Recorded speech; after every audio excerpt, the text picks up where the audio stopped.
No, hey, no, Paul. Go on, Ringo. Can't. Look, no. you don't need the words. Hello there. Look, yeah, there they are. Lovely. It's the Beatles karaoke. No, Paul, that's Look, what you pay Wade, for, go you on. singing. No. Go on, you read the expect words. me to sing Hey. that. Look at it. It's great. Now, everyone can sing along to the songs of the greatest rock and roll band, the Beatles. All the fabulous hits.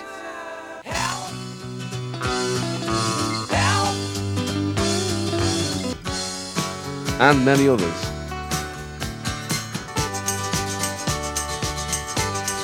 It's a perfect video for any party. Beatles karaoke.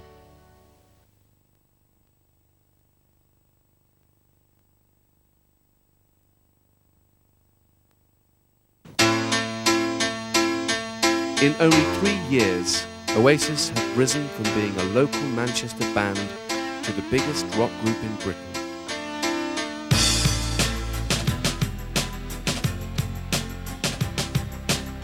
How did this meteoric rise affect them? Where do they go from here? Unauthorised Oasis, the true story behind their glory.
This to us is like one big adventure. They were basically just 5 ordinary girls. They're so cool and they're so fun. Girl power. You know, they really do believe in it. They live it, they dress it, they are it. She's the best group in the world, I think, man. Yeah. I love them. When Pluto moved into Libra, we saw a change in the way relationships developed. And the Spice Girls epitomise this. They are people that want everything out in the open. And if as many people can join it, then that's excellent.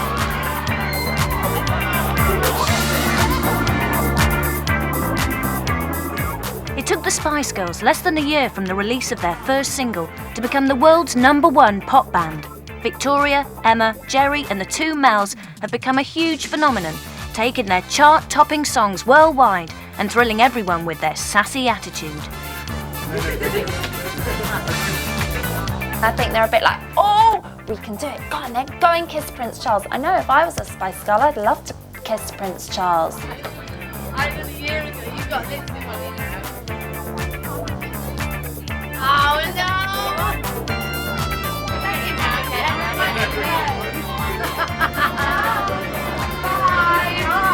They've been given carte blanche to do whatever they want to do.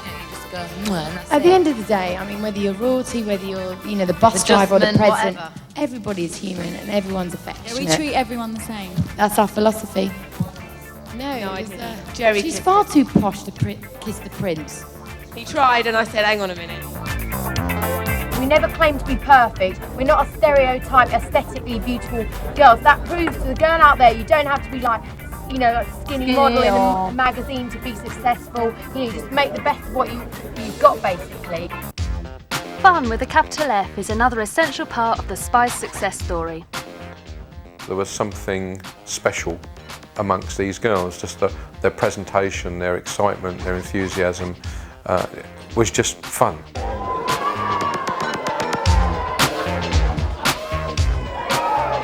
Hopefully we're entertaining because we've got a lot of colour going on, a lot of madness going on. So hopefully you find us funny, even if you're really laughing at us. But they're more than just a band with some funky songs. They're girls with a plan for life. They believe if you're a woman, you go out there, you work, Don't believe what they told you. If you only got 1 O-level, you can do it. And I love that, and I think that's very, very important. So we are trying to spice up people's lives, because after sort of like the dull, sort of grungy early 90s and recession, you know, we're trying to bring everyone out of that now. You know, times are changing. You've got to, you know, live life to the full. People, I think, are sick of the image of very, very sweet, innocent girls. They want to see normal girls. They want to see, you know, girls with attitude, feisty girls, you know, and girls with talent as well. No! They're the sort of people that everyone feels like they either know or they can be. They're the sort of people that the success that they've had is something that everyone, in a way, would like to have, and they make it look as though it's completely attainable to the person in the street. So girls do feel that I can, if I work hard, if I sing and I work on my dancing, maybe I could be like this one day. And boys just fancy them and think, yeah, this is the sort of girl that I'd really like to go out with. Although success has come quickly, they've worked hard to turn their natural talent and street style into today's top act. Their attitude, the way they applied themselves to work, which was not very natural as it is for actresses or singers that have done it, or true dancers, that they took all those elements from the street as well as their own natural talents, and coupled with that ambition, it really, really shows you that dreams can come true. Neptune is a planet of dreams, and Sagittarius is hope, so your hopes and dreams can come true. The Spice Girls have an ability to make their dreams come true, and this is one of the things that's quite unique to that generation. That generation as a whole will be more successful than many others. It will be the biggest generation since the 60s. Being in the Spice family means getting another name too, and becoming Sporty, Posh, Ginger, Scary, or Baby Spice. When we heard the names that came out, they were names that were very appropriate from very early days. You know, she is Scary Spice. You know, she is Sporty Spice. She is Baby Spice. It's caught on so much. Everyone is something Spice. Mad Spice, that's me. Mad Spice, completely mental, yeah. Homey Spice. Wild Spice. Shopping Spice. Hot Spice. The obvious leader of the Spice Girls is Jerry. If you look at Jerry's chart, Jerry, well, she's a Leo. Leos are natural leaders, naturally flamboyant.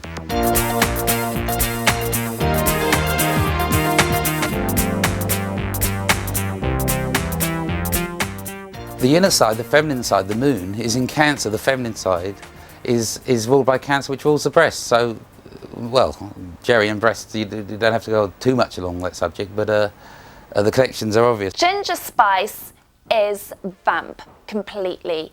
Her makeup is vamp all the way. She does the eyes in full, the lips in full. Her sister actually designs her clothes for her.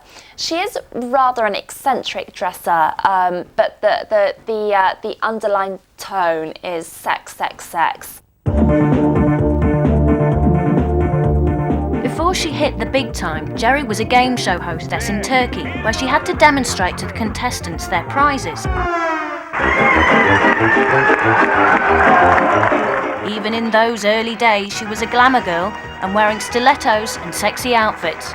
İşte kelebek mobilyadan sallanır televizyon koltuğu. Oturun, hem televizyon seyredin hem sallanın. Çok rahat, çok sağlam. She's not very good at backing down, and that's one of the reasons that makes her a winner.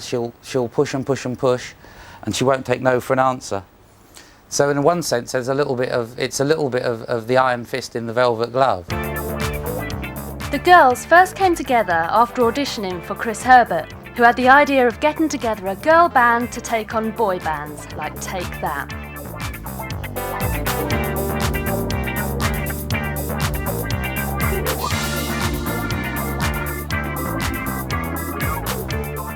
The Trinity Studios in Surrey was the base for the next few months for rehearsing songs and dance routines. Ian Lee is the manager of Trinity Studios, and he worked closely with the girls in their early days. Well, when they first came in and first started singing and dancing, they weren't much above average. Some of them were better singers than others. Some of them could dance better. but they weren't what you would call exceptional in terms of their performing ability. In the early days, there were 5 girls: Mel B, Mel C, Victoria, Jerry, and Michelle. One of the original 5 was Michelle Stevenson. And Michelle was probably the most talented. She had probably the best trained voice and was quite a good dancer. And people say, why did she leave? Well, basically because she wasn't a Spice Girl. She didn't have the attitude. She was the wrong character. And that's nothing against her character, because she was a very nice girl. But she just didn't fit in. When the management thought that the previous girl wasn't quite right, they asked me if I knew anybody, and I thought, well, I remember Emma. I was teaching Emma at a local school in Barnet. As a teacher and also as a singer, you always remember pretty girls that sing nicely, that actually have quite a good sound and a good quality and a good tone. I can remember Emma. I went to an opposite stage school, and when we go to opposite stage schools, we go to the same cast and there's a lot of competition. I went to Barbara Speake Stage School in East Acton. She was at Sylvia Young's, and we used to always go to the same castings together, 3 or 4 castings. So I used to see her, and you know, I used to talk to her friends, I used to talk to her, and I've done a few things, you know, castings with her, but we never actually managed to get a job together. And we went to the audition. The management were there and they liked her very much. And the next thing I'd heard was that they'd taken Emma on. There was no hesitation. Emma was chosen, and obviously was the right choice. And they'd all bonded very well, and then I started training them. I had to say to them, please forgive me, this isn't personal, but we have to do this. We don't have enough time. We've got to get you to understand what it's like to sing in tune. We used to go, ah, that's it. That's all I wanted to do. And sometimes the pitching for Jerry was very hard to pitch this note, and I would have to say to her, sing it again. No, sing it again. Sing it again, and then maybe going up to the singing it again. For instance, that was hard for her, and yet when I taught her diaphragm breathing, it was fantastic for her. She literally pushed out, breathed in, big open mouth. That was easy. The 2 Mels had very powerful sounds. They had very forceful voices, but Mel C had, again, tunings with the other Mel. They had slight tuning problems, and again, both of them at one time, even though I took them singly, got upset because I kept telling them to sing the notes. What they did have was a lot of determination, a lot of enthusiasm, a lot of fire to actually be successful. And it was that made them good, because they realised they had limitations and they worked hard in improving themselves. Jerry in particular worked very, very hard. Because of their determination to succeed, almost all of their time was taken up by work, leaving little time for anything else. There were no boys. There was certainly never any talk of boyfriends, basically because there weren't time for them. The girls would work all day, they'd go home, have something to eat, and then they'd sit down and work, and then come back to work the next morning. They were that determined to make it succeed. So it didn't take long, only a few weeks, and they started to become very good friends. They were very supportive of each other. It's like the more they egg each other on, they get this strength between them, and then as 5 of them together, they have a huge presence. You know, we're doing it for the girls. We want the girlies out there to join our gang. You know, there are loads and loads of boys. When we go and do a road show, we're about the only girl band there. You know, which is nice. So I think we got mad. We got, come on. I'm sure. I think that's what it is. The girls for a change. Yeah, it's great to see some girls doing it for a change with some balls and attitude. That is the only thing we've got in common with boy bands. Balls. Big balls. Yeah, and we've had to grow them along the way. There is only 1 or 2 chances you kind of get in this industry, and to be powerful and have control. And I think they had that in them anyway, and I think that's very much carried them through. After Christmas of '94, things really started to take off. There was a lot of interest in the girls. They were doing a lot of recording and songwriting with other people, and there was a lot of interest in them. And they were starting to agree the final contract. with Bob and Chris Herbert. Even before we signed to our manager, we'd written about 35 songs. We'd already formed the Spice package and the Spice movement. And do you know what I mean? We've got a lot of control, and we didn't want anybody else to make judgment on it or to try and spoil it. I remember talking specifically to Emma and Mel and them saying that they were frustrated with the management and they weren't sure about what to do. And I remember speaking to them and saying that this is their time and that they must take power for themselves. One day they were in here and there was a bit of an argument going on between the girls.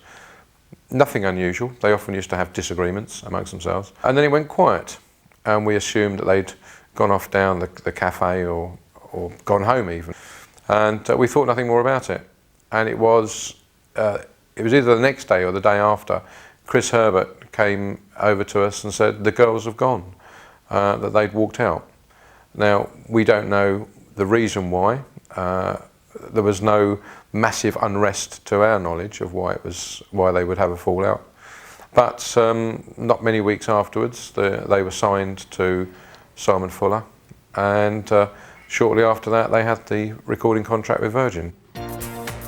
Wannabe was an instant success, and so was the girls' mix of good looks, great songs and attitude. Almost overnight, they became the world's hottest act and collected award after award. Excited! That's excited I am! Yeah, so we're going to have a laugh as well, that's what we mainly... Why do you think it's so successful? I don't know, I don't think you can say it's because of this or it's because of that. Do you know what I mean? Things happen, and I think this is Spice Girls' little adventure, and we've taken a lot of people with us. Fame has meant there aren't enough real Spice Girls to go around, and the result has been a booming business in lookalikes. The Spiced Girls, the Girls, and Spiced Out are all learning a living performing Spice songs and routines. But only Nice and Spicy have pulled off a stunt as spectacular as their night at the Brit Awards, when everyone thought they were the real thing.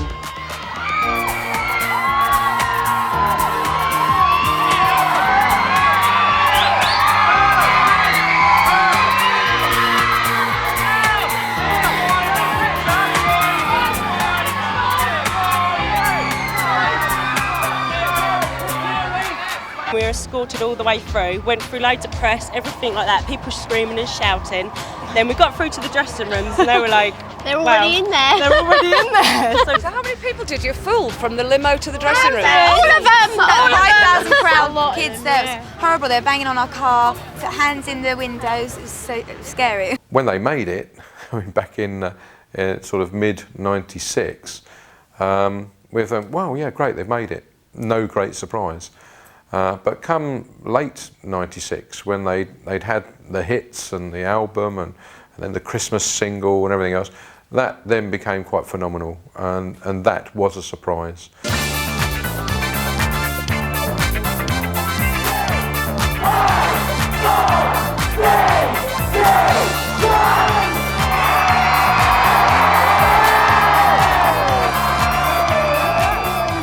It's quite addictive. We are so positive, do you know what I mean? We do give off a positive vibe, and it is addictive to people. So if, do you know what I mean, they look a little bit deeper in our lyrics and where we're coming from and realise what's going on, it's like, wow, yeah, they're not just a pop group, they're not just up there looking all kind of bright and cheerful and what have you. Scary Spice is totally outrageous. She's got the stud in her tongue, which is a little bit scary. Lots of push-up bras and leopard everywhere, and, you know, lots of frothy hair, and really, really sexy. In fact, I think she is the most gorgeous of all the Spices. She wears a lot of trousers because she's always kicking up in the air, so I suppose that's very helpful. And she's a bit of a tomboy.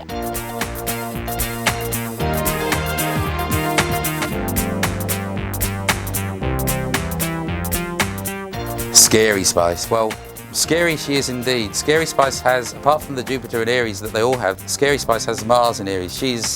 There's a masculine side to Scary Spice. There's a side of her that is an innate warrior. And if she loses her temper, she loses it big time.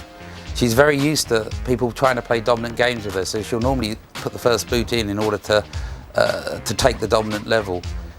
She again can be very, very clannish and very, very protective of the group, but her big strength comes in her wit and her ability to amuse people.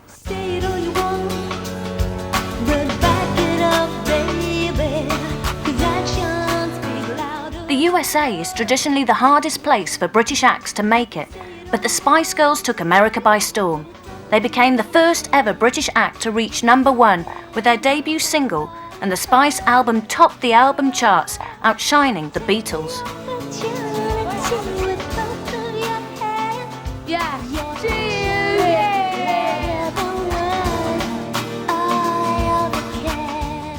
Right now, anything that happens in London, America love. You can be a super fat model, they'll love you. You can create a pop band, you can be Stella McCartney, create a fashion line. Whatever you do in London is cool. And actually, they're being compared, believe it or not, to the Beatles. Their hits sold more copies than the Beatles. It rushed to #1. It was huge. We came over here with an attitude of, we've got to start from square one. It's going to take a lot of work. Whereas I think a lot of bands come out here with a bit of an attitude of, oh, we've been successful in Europe, so they don't have to work as hard. And I think we realised that we really had to start from scratch, really. This isn't luck. We've worked bloody hard. Well done, girls. Well done. I think Spice Girls always do things in their own way. Whether it means breaking records or history, but we don't set out to do that. That's part and parcel and what the public choose. The Spice Girls are about more than just music. They write best-selling books too. Up here. Drop your hands a bit. Drop your hands a bit. That's good. Down here. Basically, it's like a documentary of us lot. It's like a scrapbook of what we get up to, what we like, what we do. And basically, it just shows how us 5 individuals operate as people as well. And it's the first official book as well. There's been lots of others, but this is the first official one that we've written. We collect pictures of wherever we've been in the world, and it's it's real from us. Yeah, these two males took all the pictures in actual fact.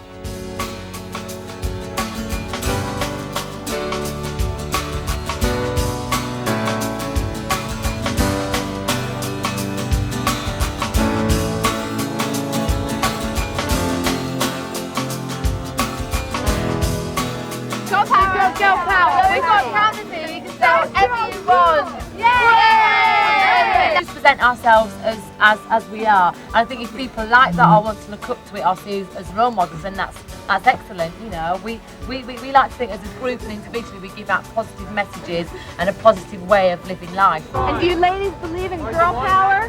Yes. Definitely. And then I was looking on the inside of the book and I was reading about Emma, and it said that she doesn't want to be a cutie, she wants to be a hot, sexy bitch. That's what it says there, and that really disappointed me because I want to be a cutie and I don't want to be a hot, sexy bitch. So, I don't know. I hope Emma will go back to the sweetie that she is. I love her. The Fab Five have a great relationship with the press. Unlike many other pop stars who attack paparazzi and complain of harassment, the Spices always seem to be smiling for the cameras. Smiling Spice Girls means good times for the press too, because Jerry, Victoria, Emma, Mel C and Mel B are today's ultimate cover girls. If you go to any newsstand at the moment, you look at magazine covers, I think you'll find that the magazines aimed at the younger market, at least 50% of them are going to have some Spice Girl or girls on the cover. And they do that purely because they're selling more magazines and it's an image that kids are looking for. They'll see it there, they'll buy it. The media. Yes. The media. Yes. The media. Media. The media. The Young Telegraph is one publication always keen to feature their readers' biggest obsession. We did a photo shoot not so long ago, just after their first #1 single.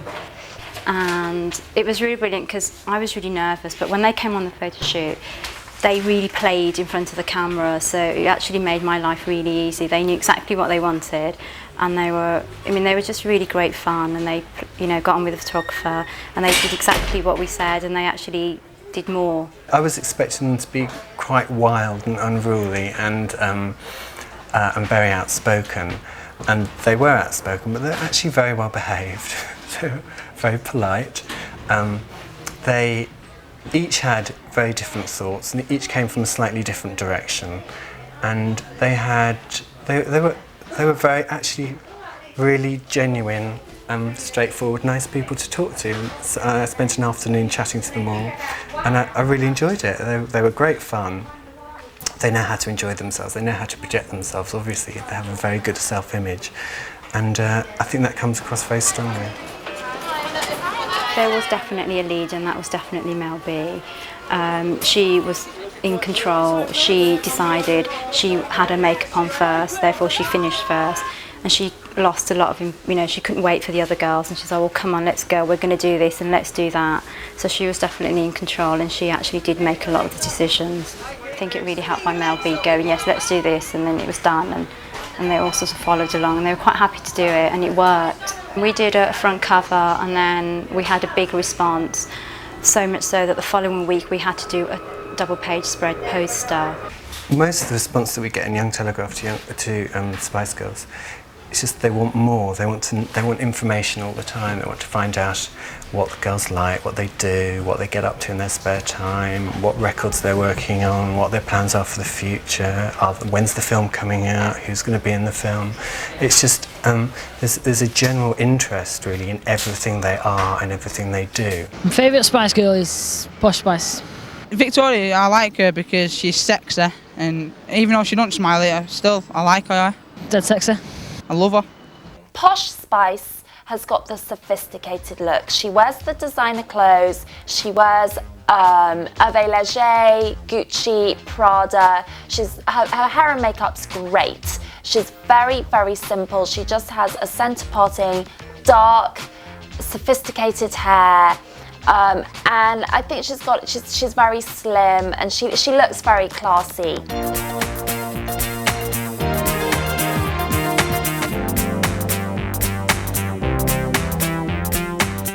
Posh Spice. Well, you can see where Posh Spice gets her reputation for self-indulgence. She certainly does have a lovely sense of colour, a lovely sense of culture. She enjoys and needs the best things in life, whether it's clothing, whether it's food. I imagine she has to work quite hard not to put on weight, because she does like to self-indulge, and she does like to spoil herself with the best. With Victoria, I remember that she didn't have much power to her voice, so I had to give her a way of a technique to find her power. And again, in the lessons, singly, I used to have to keep doing with her, hey, ah, which meant that she had to project. She literally, because she used to go, ah, ah. And I used to say to her that all this power was tucked away in there, and I gave her this technique to literally push her voice out. So in the end, all of a sudden, she had much, much more power when she sang. But to get her to sing then again, the same little notes, the same 4 notes, ah, with doing the hey, that was difficult for her, because she would go, hey, ah, and it was a very tiny little voice, and it all used to spiral back and go right back inside her. So that she found quite difficult, but in the end, she did marry the two sounds. So who thought of the name Spice Girls? My theory behind the Spice Girls name isn't a theory, it's a fact. What did happen was, in fact, one day, Tim Hawes, who's a songwriter who's based here, actually wrote a song which he thought would be quite suitable for the girls, called Sugar and Spice. And it's quite a punchy, beaty number, and it was very much the girls. And a few days, weeks later, they came back about the name of the band, and it came up about the song. And Tim just said, well, you're a spicy bunch of girls, why don't you call yourself Spice? And so from that time, which was probably September, October '94, it was a name that was unofficially used. They weren't named Spice, but it was a name that we all referred to them as. It wasn't Spice Girls, just Spice. As a group, the Spice Girls are incredibly confident, and that comes across in their dressing. To be able to wear a skirt up to here and a top down to here, and get away with it, I do think you have to be very, very confident, and you have to love yourself and really mean what you say. Their style is high street chic. So every 11 to 15-year-old can actually afford their clothes. It's not an untouchable icon like Madonna. You know, we couldn't afford to go and dress ourselves in Gautier and all the designers that Madonna has. The Spice Girls, we actually could. For instance, Baby Spice, her main designer is Miss Selfridge, which is incredibly affordable.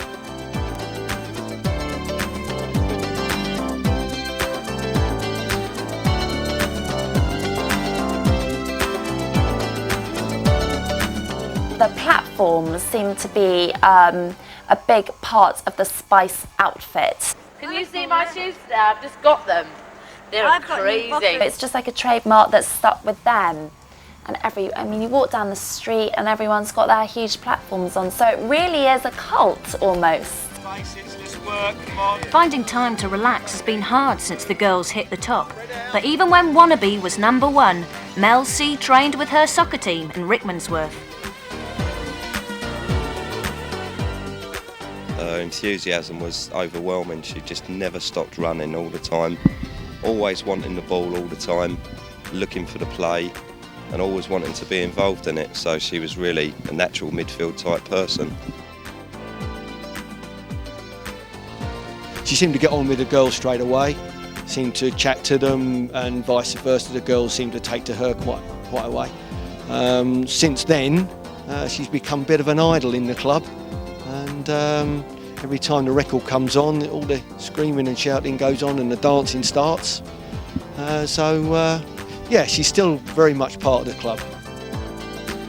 When the younger girls in the younger teams found out about it, they were all following her around for autographs and everything, which she duly done very well, but you could see that she was a little bit embarrassed and about the whole situation, really.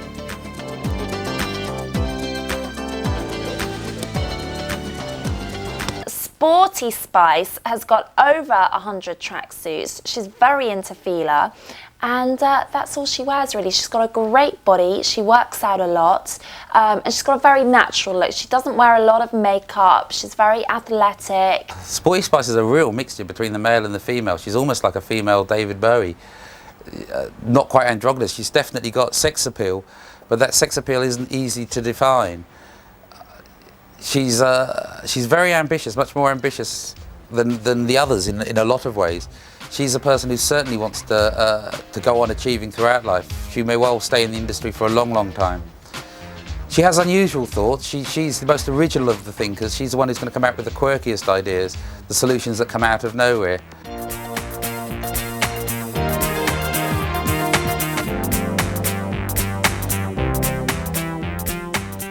Creatively, she lacks a little bit of confidence. She's a bit hard on herself. So she'd find it hard as a solo artist in the sense that she doesn't have the confidence to believe that what she's done is good enough.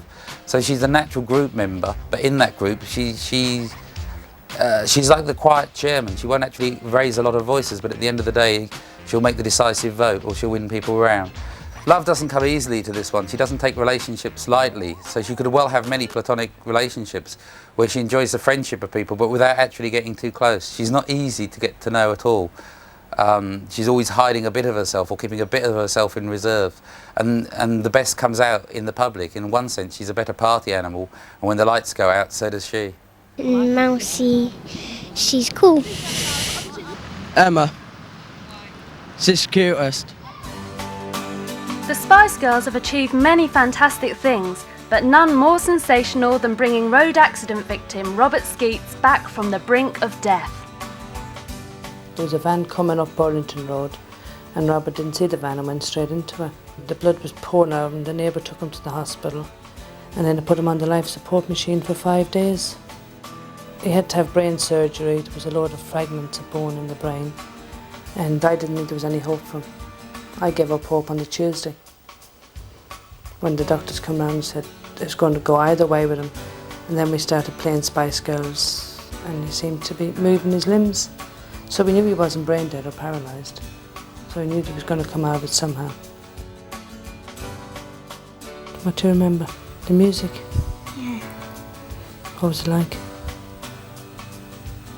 Come on. Pretty good. My favourite Spice was Baby Spice. My favourite Spice Girl is Emma. I like the way she dresses. She's just cute because she's the baby of the bunch, you know. I dress similar to her. I mean, I like wearing baby doll dresses like her, and that. It's really nice. As with Jerry, Baby Spice has got a genius quality to her. There's an eccentricity to her that's quite remarkable. She has got a Marilyn Monroe quality to her. You know, in a sense, life itself is one long sexual adventure.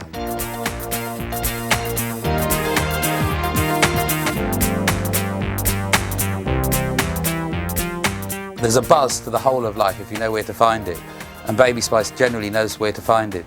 She's very, very ambitious as well, and very, very keen to keep her youthfulness, so she could well go on being a Baby Spice for a long, long time. Baby Spice, to me, is like the most wonderful Samantha Fox I've ever seen. She's small, she's curvy, she's sexy, she's blonde, she's puffy.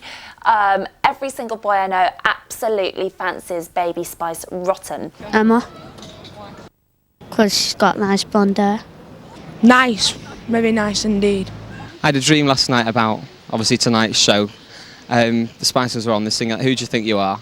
And myself and friend were in the aisle dancing. Then they spotted us, stopped the music, caught us down, they were both in the middle, dancing with them. They got backstage passes with them later on, had the party with them. So we're going to see if they've got any tickets for tonight, see if dream can come true. But Spice fans are not all boys.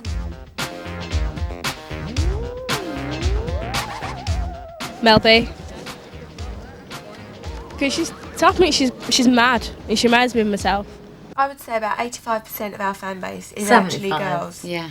You know. But what we always said that... We like boys though, Yeah, boys. we like boys. What we always said though is we wanted to break rules that, you know, we wanted our audience to be really wide, you know, appeal to everybody. And I think, really wide really, like really that. wide. And I think that's what it's done. It's you know, it doesn't alienate anybody, whether you're black, white, you're president, postman, it doesn't matter. You know, you can all nod your head to the same good groove. I don't really think that there's been anything like it since the 60s and the Beatles. I mean, we've had things like the Bay City Rollers came along in the 70s, everyone loved. We had the Osmonds and the Partridge Family and David Cassidy, and then we had the whole glam rock thing. And throughout the 80s, we've had various different bands that have made their mark. But I don't think that there's ever been a band that has actually appealed to the masses in the same way that the Spice Girls has. And I think it's unique, really, since the Beatles. I think the Beatles did do it, and they did it with great style.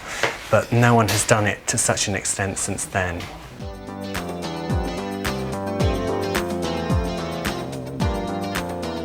Following in the footsteps of 60s stars the Beatles, the Spice Girls upstaged the movie stars at the Cannes Film Festival in the south of France when they announced they were to make a movie about themselves.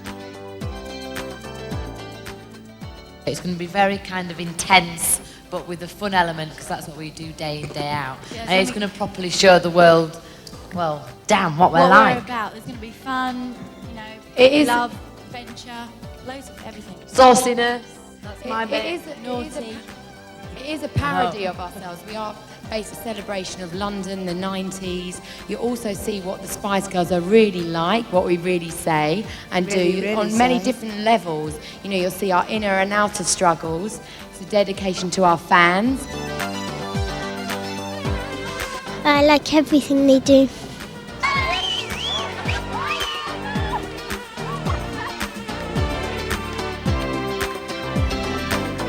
Thank you very much. We're very proud to be up here. Cheers. Yeah, thank you very much. They appeal to so many different sections of society. We found that young kids love the Spice Girls, and then their parents actually still like the records because they can sing along to them and they can relate to them. You find the grannies are actually listening to the records, and the grandparents, and they like them too. They think it's great. So they've kind of permeated every single sector of society, and with so much success, that everyone knows who they are. Everyone can name them. Even you find grandparents can actually go through and name every single Spice Girl and what each one likes and her own characteristics. So I think it's part of the whole Spice explosion, really. People want to see, real people out on the stage, and I think that's probably the secret to their success, because they are, normal girls. They're everyday girls that you see walking down the high street, and they've made it big. They can now sit back and enjoy life, and they can do what they want to do, not necessarily what they need to do. And that's a nice position to be in. This is the start of a journey that's going to go on for ages.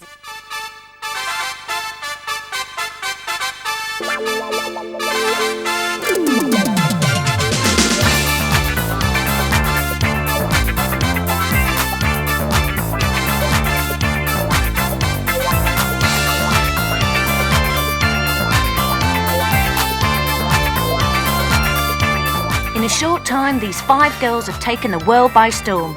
Records, books, and the movies have all been spiced. And the question that everyone wants the answer to is there anything they can't succeed at? The way things are going, it looks like the Spice Girls will be the hottest thing around for a long time to come.